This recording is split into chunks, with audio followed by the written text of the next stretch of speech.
Hey, good evening sa lahat. Sa wakas natapos ko ng aking pedalboard. First time kong gumawa ng ganito mga lods, pedalboard. Kumbaga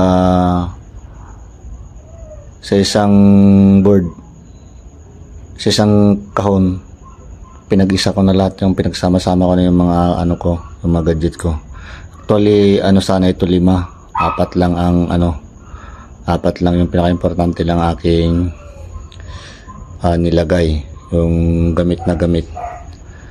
Ito po yung mga niya, yung mga wirings, mga connection. Ayan. Ito pong power supply niya mga loads.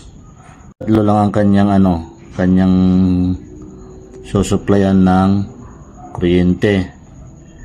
USB type C, USB type C type. Cellphone parang natin sa charger pa. Kaya i-try natin kung kagana. Ayan, nailaw lahat.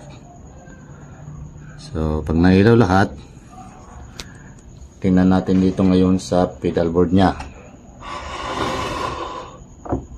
Oh wow, nailaw. Okay. Yan. Ito aking controller. Ayan. Nailaw. Tsaka ito nailaw din. Ito yung bago kong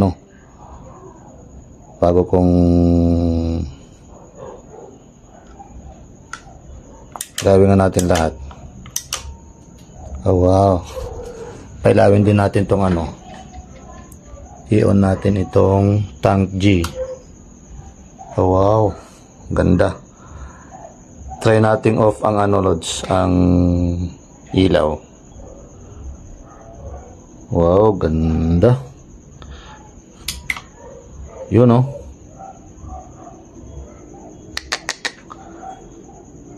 Ayan. Sa susunod lalagyan ko pa ito ng LED light. Paikot. Lalagyan ko to para mas lalong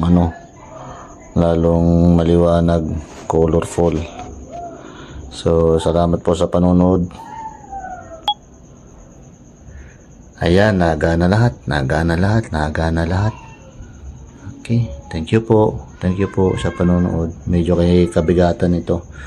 Sa susunod na linggo gagawin ko na ito ng box. Ayan, atachikis. Ayun, para isahan na lang. Thank you po. Like and share po tayo. May natutunan po tayo. Ayan.